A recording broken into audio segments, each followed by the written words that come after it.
مشران وایي چې د شپنکو کور او دما نوي او دوی هر وخت په سفر کې وي. سوات کې ګډو بيزو سراوونکو او ساتونکو ته به مشرانو ګډ باوي. د ګډ با معنا کډه پسر ده.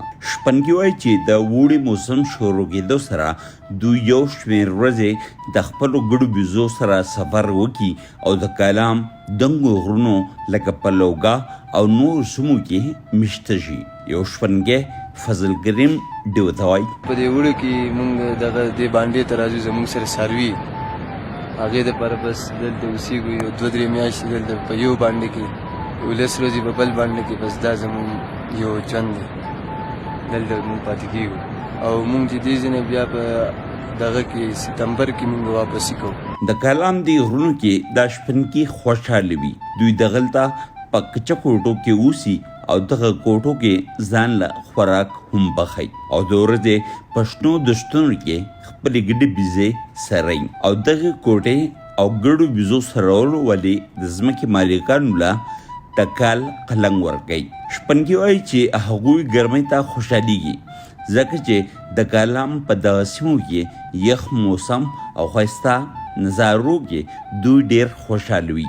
شپنکي وایي چې دوی پلار په نیکه هم دغه کار کوي او دوی بچي به هم دا کار کوي.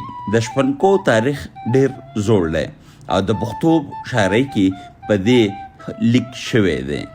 دا یو شاعر ټپه ده: خاونده بیا دې پسرلی کو غړانګوره شپنکۍ بیا درال ته ځینه. درال هم د بحرین سوات یو ښایسته سیمه ده چې په دې ټپه کې یاده شوې ده. یو شپنکی شیر افضل ډیو ته وایي په وړي باندې دلته راځو او په جیمي باندې ښکته ځو. دلته ټیم ډېر څه تېرېږي. دا خو بچپن نه شروع شوی. زما نیکه ول ساتلي بیا زما پلار ساتلي اوس یې موږ ساتو. دا شپنکیان د لوی اختر نه مخکې د خپلو ګډو بیزو د کنډک نه یو شمېر ګډې بیزې خرڅېږي او د لنګو ګډو بیزو بچي لویول شروع کړي او د خرڅ کړو ګډو بیزو روپۍ نیم په نیمه کور ته د خرچې دپاره ولېږي. یو شپنکی بخشیدین وایي دغه زموږ ګډې دي دا بیزې دي که نه دا صرف زموږ ځان نه ساتو او دا کوم چې دی د قرباني خرڅوو نیم پیسې لکه موږ خپل ځان کور دپاره وړو او نیم پیسې موږ خپلې خرچوو.